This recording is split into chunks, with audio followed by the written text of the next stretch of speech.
Hello, I'm Harley Schlanger. Welcome to our Hola, soy Harley Schlanger. Bienvenidos a nuestro diálogo semanal con Helga Sepp-LaRouche, la fundadora y presidente del Instituto Schiller. Hoy es el 5 de mayo del 2021. Estamos a solo 3 días de la conferencia del Instituto Schiller, que será el 8 de mayo, empezando a las 9 de la mañana, hora del este de Estados Unidos, a las 3 de la tarde, hora de Europa. Este es un evento extraordinario, muy a tiempo, dada la manera en que han tomado lugar los acontecimientos en las últimas semanas. Helga, tú has estado insistiendo que deben haber más voces en el occidente que aborden esta cuestión del peligro de la Tercera Guerra Mundial y vemos que empieza a suceder eso. ¿Qué esperas de esta conferencia?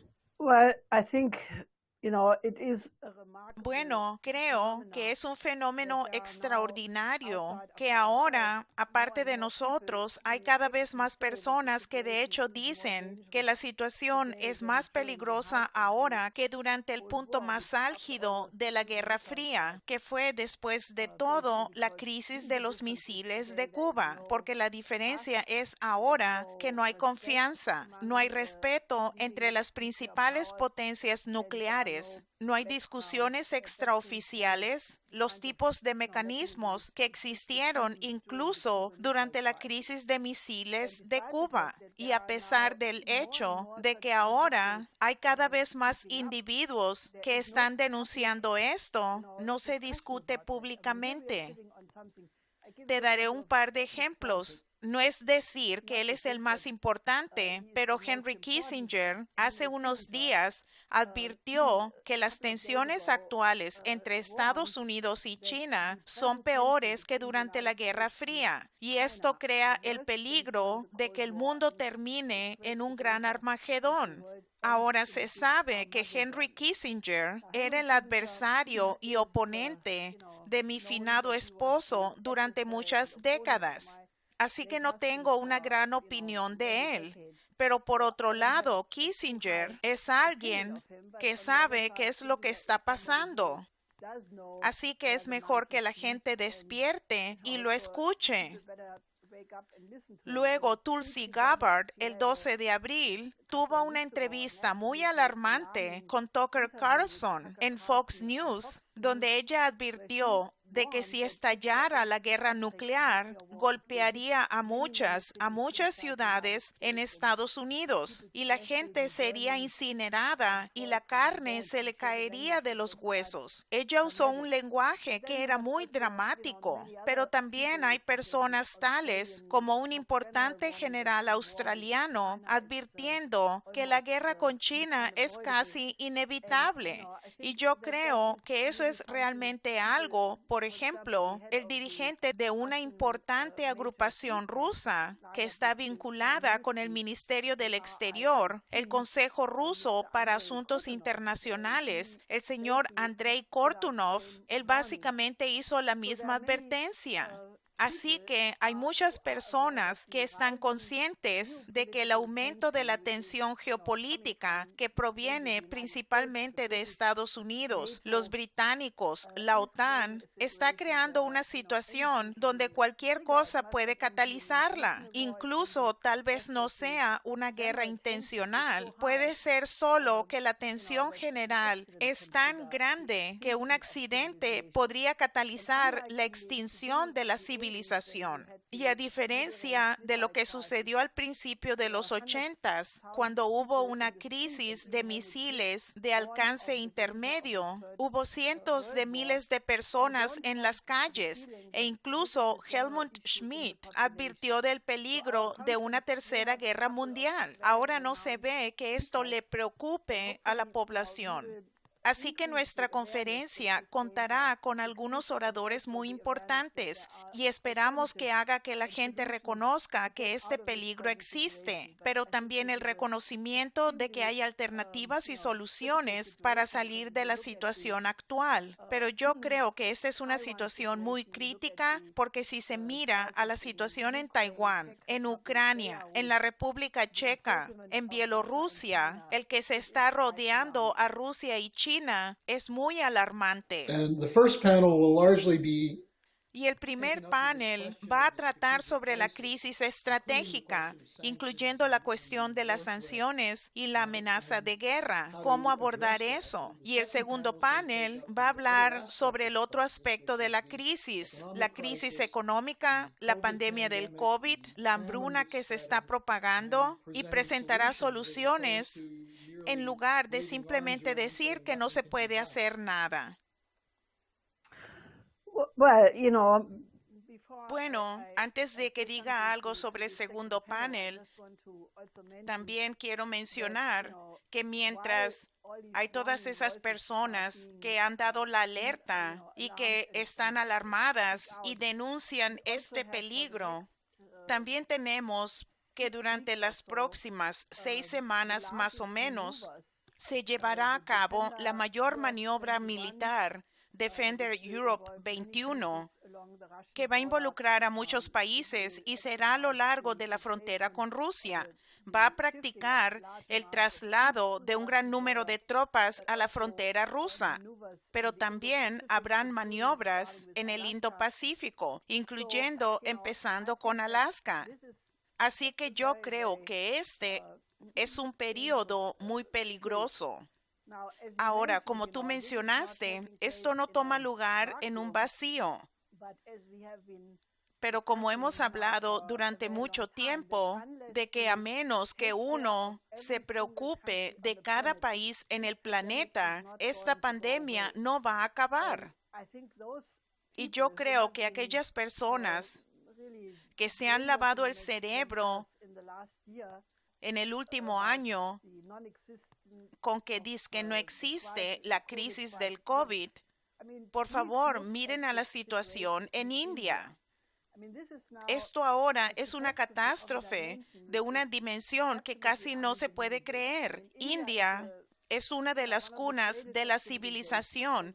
Tiene 1.300 millones de personas. Hay partes de India que están muy desarrolladas, como Bangalore y Mumbai, etc. India también, en muchas partes, es un país muy pobre y ahora ha sido golpeada con el brote repentino de la pandemia. En febrero, la tasa de infección era de 10,000 personas al día. Ahora es más de 400,000 personas. Están quemando los cuerpos porque los crematorios no tenían capacidad de hacerlo. Así que la gente está quemando los cuerpos afuera en el campo para de alguna manera ocuparse de las muertes. Ahora hay algunas personas que están diciendo que los países ricos que han estado acaparando las vacunas inmediatamente deberían dar su excedente a India. Esto es ridículo. India necesita algo mucho más fundamental. Aunque mandaran millones de dosis, esto no va a ser suficiente, porque lo que falta en India es la infraestructura, el sistema de salud, los hospitales en las zonas rurales. Hay algunas áreas que están muy bien equipadas, pero hay otras que son muy pobres y simplemente deja claro lo que hemos estado diciendo desde el principio, que se necesita crear un sistema de salud moderno en cada país, no solo en Europa y en Estados Unidos. Se necesita en Malí, en Etiopía,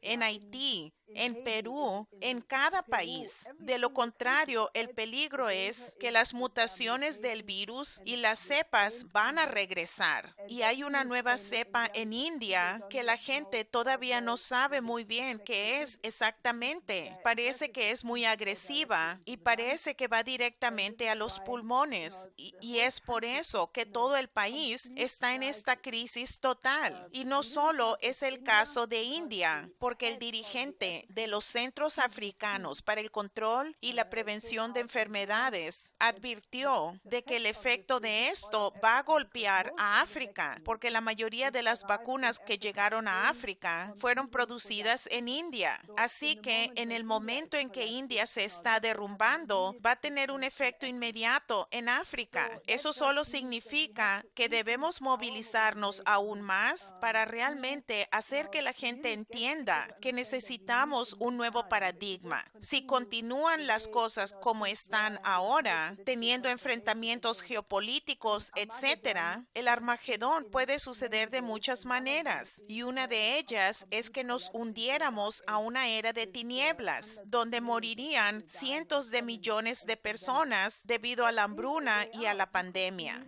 Hay una salida. Podríamos inmediatamente decir que vamos a desplegar al cuerpo de ingenieros a nuestras mejores instalaciones en términos de organizaciones de ayuda, de alivio a las catástrofes y construir hospitales modernos, como se hizo en Wuhan, que construyeron un hospital con 1,000 camas en una semana, y hacer eso en todo el mundo para crear la infraestructura moderna, para desarrollar nueva agua potable, porque hay 2,000 millones de personas en el planeta que no la tienen. Necesitamos la electricidad. Todo esto se necesita urgentemente y de eso se trata la conferencia, y tendremos a muchos participantes que abordarán esto. También de nuestra organización, el Comité para la Coincidencia de los Opuestos, que es un esfuerzo de unir a gente de todos los ámbitos sociales, de todas las facciones políticas, porque estas se tienen que superar. Necesitamos unirnos para esa misión, para crear un mundo donde los seres humanos puedan vivir, y me refiero a todos los seres humanos en este planeta. Just a quick follow-up question. Solo una breve pregunta de seguimiento sobre esto. Tú informabas que ahora hay más voces que reconocen el peligro de una guerra nuclear, pero aparte del comité que estableciste, ¿hay ahora más voces que instan al desarrollo de la atención médica moderna en todas las naciones? En el sentido de lo que has estado hablando, ¿se está mencionando esto o no ha alcanzado aún el nivel necesario? No, I think you have tiny. No, yo creo que se han dado pequeños pasos, como por ejemplo el ministro de Energía de India, Raj Kumar Singh, ya hace unas semanas rechazó el gran reajuste, señalando el hecho obvio de que la política del nuevo trato verde, el gran reajuste, lo que él llamó el gran salto hacia atrás, evitaría el desarrollo de los países en desarrollo. Él dijo esto incluso antes de que India volviera a sufrir la crisis del COVID. Él señaló que, por ejemplo, 800 millones de personas en África no tienen acceso a la electricidad. Ahora, si se impone el gran reajuste, eso significa que esas personas jamás tendrán acceso a esta, y bajo las condiciones actuales, ellos morirán ya sea de la hambruna o de la pandemia. Pero parte del propósito de esta conferencia es abordar la necesidad de hacer eso. Y lo que catalizó de manera inmediata esta conferencia fue el llamado del cardenal Mario Cenari, quien es el nuncio apostólico a Siria, quien dijo que la única manera en que se puede tener la paz en Siria es a través del desarrollo. Él se basó en el concepto del Papa Paulo VI, quien ya en su encíclica Populorum Progressio sobre el desarrollo de los pueblos en 1967 había creado la idea de que el desarrollo es el nuevo nombre de la paz. Y yo creo que este es el clamor al que mucha gente se debe unir para que esto se convierta en un coro de voces cada vez más fuerte alrededor del mundo. Quiero regresar a otro aspecto de la amenaza de la guerra. Encontramos un documento, hay varios documentos similares, pero uno en particular, la Rand Corporation, que es una parte muy influyente del complejo militar industrial en Estados Unidos, en el 2019 emitió un documento que esencialmente era el plan para los acontecimientos que estamos viendo hoy, incluyendo el cambio de régimen en Bielorrusia. ¿Qué piensas de esto? Well, that's what, people have to understand that. Bueno, eso es lo que la gente debe entender. No es lo que sucede en Siria o en Bielorrusia, etcétera. El coronel Black, a quien algunos de ustedes deben conocer ya ahora, señaló el hecho de que el Pentágono, hace 10 años antes de que estallara la guerra en Siria, tenía un documento exigiendo un cambio de régimen en Siria. Esto fue hace 20 años. De la misma manera, si se ve este documento de la Rand Corporation, ellos tienen algo como un catálogo de 20 medidas con un solo objetivo, un cambio de régimen en Rusia y China. Y todo lo que se ve que está pasando ahora es como si se realizaran esos pasos para llegar al objetivo de deshacerse de Putin y Xi Jinping.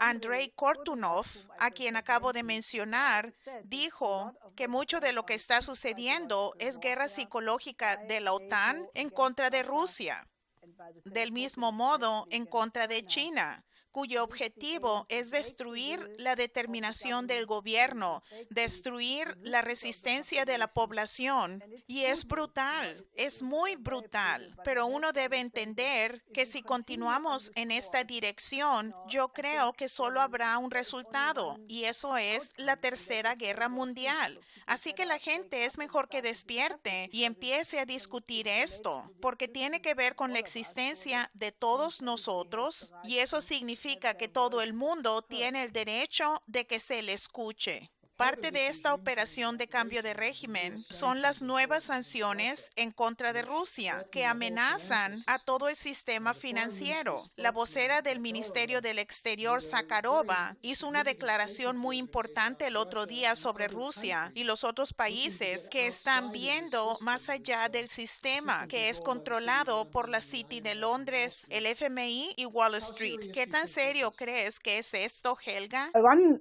subject which is going to be discussed at this upcoming Un tema que se va a discutir en esta próxima conferencia del sábado es la ilegalidad de las sanciones. La única forma de sanciones que es legítima, según el derecho internacional, es la que se adopta en el Consejo de Seguridad de la ONU. Las sanciones que se declaran de manera unilateral, como la mayoría de las sanciones en el mundo en este momento, no son legales y en realidad también son un crimen de lesa humanidad, porque el objetivo es derrocar al gobierno. Pero en realidad las sanciones siempre golpean a los más pobres, a los niños, a los ancianos, a los civiles.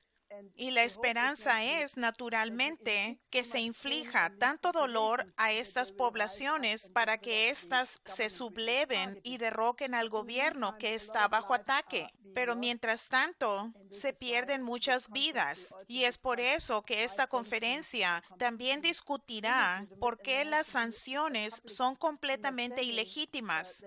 Y la población tiene que entender eso. Así que creo que la cuestión de las sanciones también tiene un efecto colateral, como básicamente dijo María Zakharova, que no deja otra opción a los países afectados que buscar alternativas, que es abandonar el dólar, y dado el hecho de que nos encontramos en una burbuja total y un estallido financiero potencial con la inflación en aumento, con los derivados que de nuevo están en problemas, tales sanciones podrían desencadenar de manera inadvertida un derrumbe del sistema, porque los países afectados no tienen otra forma de defenderse. Y dada la fragilidad del sistema financiero, esa puede ser la gota que derrame el vaso. Now, one other element of this, which I think is very significant. Otro elemento que yo creo que es muy importante es toda esta cuestión del nuevo trato verde, que no hay bases científicas para este y que no se trata de energía o de proteger el ambiente, sino de la despoblación. Pero un aspecto de esto es el surgimiento del Partido Verde en Alemania. Tú mencionaste una encuesta reciente que mostraba que la gente en Alemania ahora se está preocupando más sobre lo que está sucediendo en Estados Unidos que la supuesta amenaza proveniente de Rusia y China. ¿Nos dices de eso? Well, that's a new poll, which I find very Bueno, esa es una nueva encuesta que me parece interesante porque de una manera contradice a otra encuesta que supuestamente le da al Partido Verde y a Annalena Baerbock el liderazgo sobre los partidos de la Unión en Alemania. Ahora, si a la gente le preocupa la guerra proveniente de Estados Unidos o de la situación de seguridad en Estados Unidos, bueno, es mejor que vea a Annalena Baerbock, la candidata verde para canciller, porque ella es una herramienta de exactamente esa dinámica. Ella ha sido parte de un programa de líderes jóvenes del Foro Económico Mundial. Ella estaba trabajando con el Fondo Marshall alemán, que es una organización agresiva, neoconservadora. Ella estudió en la Escuela de Economía de Londres, una de las universidades de élite del Imperio Británico. Y ella anunció que quiere que la postura en contra de Rusia y China sea más dura. Está a favor de las guerras intervencionistas según el derecho a proteger.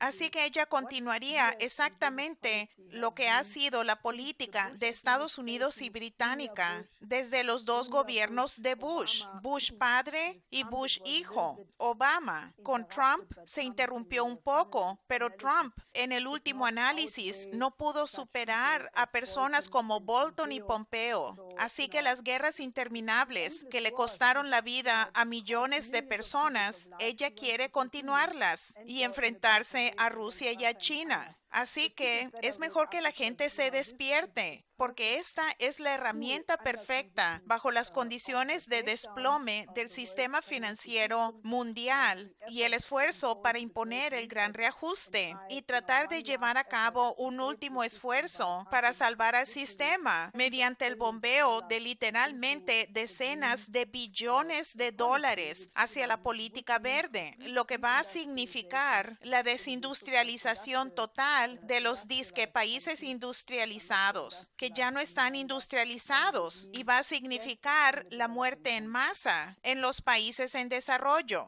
Un último punto sobre este impulso a la guerra. No hemos hablado sobre esto, pero Tony Blinken acaba de estar en Londres, donde él se reunió con los ministros del exterior del Grupo de los 7, que están tratando de expandir esto para incluir a otros países que son en su mayoría parte de la mancomunidad británica.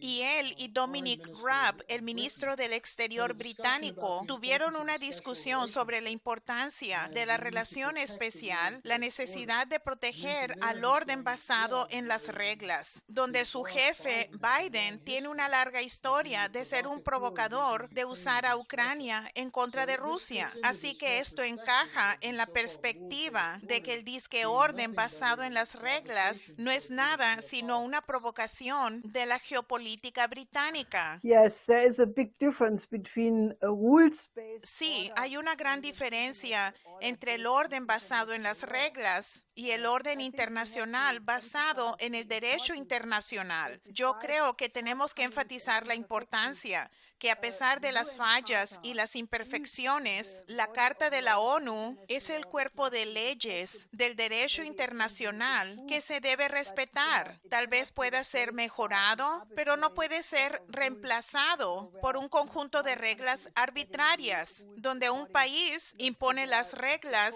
según su supuesto interés. Esto no es un interés real, sino un supuesto interés, y luego intimida al resto del mundo sobre esa base. Así que debemos establecer cuáles deben ser las relaciones entre las naciones, el concepto de la coincidencia de los opuestos, lo que será un tema en la próxima conferencia.